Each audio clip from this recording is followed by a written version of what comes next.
જય માતાજી મિત્રો, કેમ છો બધા? મજામાં છો ને? હું છું સોનલ.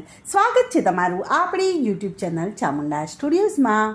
મિત્રો, આજે હું તમારી માટે લઈને આવી છું જીવંતિકા માતાજીની કથા, વાર્તા અને મહિમા. તો ચાલો સાંભળીએ વાર્તા. સુશીલ સિંહ નામનો રાજા હતો. તેને સુકેશીબા નામની રાણી હતી. રાણીને એકેય સંતાન ન હતું. તેથી તેણે સુયાણી મારફતે એક બ્રાહ્મણીના બાળકની ચોરી કરાવી અને પોતાને રાજકુમાર જન્મ્યો છે એવું ઠરાવ્યું અને પ્રિયવ્રતસિંહ નામ રાખ્યું.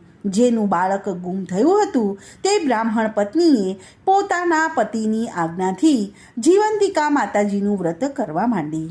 પ્રસન્ન થયેલા ભગવતી રાજ આવાસમાં તેના બાળકની રક્ષા કરવા લાગ્યા. વર્ષો વીત્યા અને બાળક મોટો થયો, રાજપદે આવ્યો. ગયાજીમાં શ્રાદ્ધ કરવાની ઈચ્છાથી તે યાત્રાએ નીકળી પડ્યો. સાદા વેશથી ફરતા ફરતા એ રાજાએ રસ્તામાં એક વણિકને ઘેર રાત ગાળી અને ડેલીમાં સૂતો. મધરાત્રિ થતાં ષષ્ઠી દેવી આવ્યા અને ઘરમાં જવા લાગ્યા. રાજકુમારના ઓશિકાની પાસે જીવંતિકામાં તેની રક્ષા કરવાના કાજે હાથમાં ત્રિશૂળ ધારણ કરી અને ઊભા હતા. તેણે પૂછ્યું કે ક્યાં જાય છે? ષષ્ઠી દેવીએ કહ્યું કે આ ઘરમાં બાળકનો જન્મ થયો છે, તેના લેખ લખવા જાઉં છું. ભગવતીએ પૂછ્યું કે શું લેખ લખવાના છે? ત્યારે ષષ્ઠી દેવી બોલ્યા કે પ્રભાત થતાં જ બાળક મરણ પામશે, એટલું જ લખવાનું છે. ભગવતી જીવંતિકા માએ કહ્યું કે એમ નહીં બની શકે. હું મંગલમયી છું. હું જ્યાં વાસ કરું છું ત્યાં કોઈનું પણ અમંગળ ન થઈ શકે, માટે તું દીર્ઘાયુષ્ય લખજે. વિધાત્રીએ તેમ જ કર્યું. વણિકનું બાળક જીવી ગયું. આ પહેલાંના જેટલા બાળકો જન્મ્યા હતા તે બધા જ છઠ્ઠીના દિવસે મરણ પામ્યા હતા અને આ બાળક જીવ્યું. તેથી વણિકને આશ્ચર્ય થયું. તેને ઘરે આવેલા મહાપુરુષના પગલાંનો પ્રભાવ માન્યો. પ્રિયવ્રતસિંહ ત્યાંથી નીકળ્યો તે વખતે વણિકે યાત્રાએથી પાછા ફરતા વખતે પોતાના જ ઘેર આવીને જવાનું તેની પાસેથી વચન લઈ લીધું હતું. રાજકુમારે ગયાજીમાં જઈને શ્રાદ્ધ કર્યું. પિંડ દેવા સમયે 2 હાથ નીકળ્યા. તેનું કારણ તે સમજી શક્યો નહીં. વિદ્વાનોને પૂછતા પણ તેના મનનું સમાધાન થયું નહીં અને તે ઘર તરફ પાછો વળ્યો.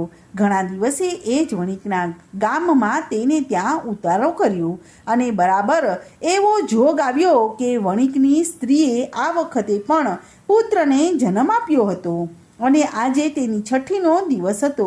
આજે પણ મધ્યરાત્રિએ વિધાત્રી લેખ લખવા આવ્યા. તેણે ભગવતી જીવંતિકા માને આજે પણ રાજકુમારના ઢોલિયા પાસે ત્રિશૂળ લઈને ઊભેલા હતા અને ભગવતીએ પૂછ્યું કે આજે શું લેખ લખવાના છે? ષષ્ઠી દેવીએ કહ્યું કે લાંબુ લખવાનું નથી. સવાર પડતા જ બાળક મરણ પામશે, ફક્ત એટલું જ લખવાનું છે. માએ કહ્યું કે એમ ન બની શકે. હું મંગલ સ્વરૂપ છું. જ્યાં હું હોઉં ત્યાં કોઈનું પણ અમંગળ ન થઈ શકે, માટે તું દીર્ઘાયુષ્ય અને સુખ અને સંપત્તિ લખજે. વિધાત્રીએ કહ્યું કે એના કર્મ એવા છે એટલે દીર્ઘાયુષ્ય શી રીતે લખાય? ગયે વખતે તમારી આજ્ઞાથી મેં સારા લેખ લખ્યા હતા.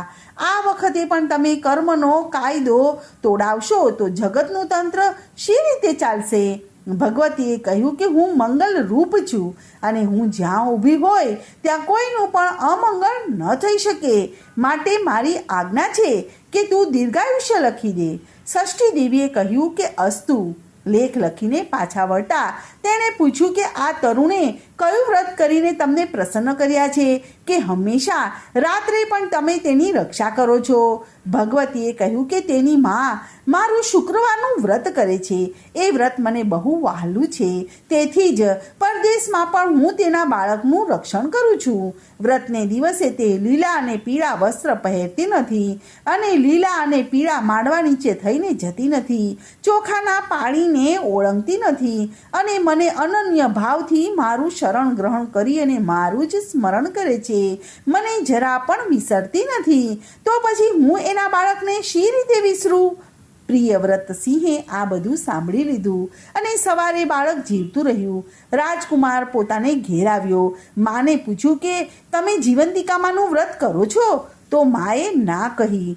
રાજાને શંકા પડી.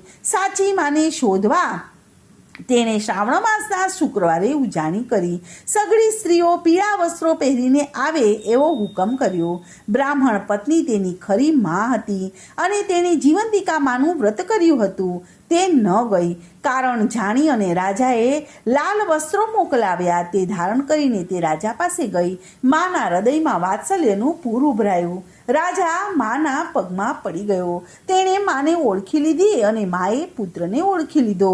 રાણીએ પોતાનું પાપ પોકાર્યું અને વ્રતના પ્રભાવથી ગુમ થયેલો બ્રાહ્મણ પત્નીને પ્રાપ્ત થયો. સૌએ જીવંતિકા માતાજીના વ્રતનો પ્રભાવ જાણ્યો અને ત્યારથી ગામે ગામ જીવંતિકા માતાજીના વ્રતનો પ્રચાર થયો.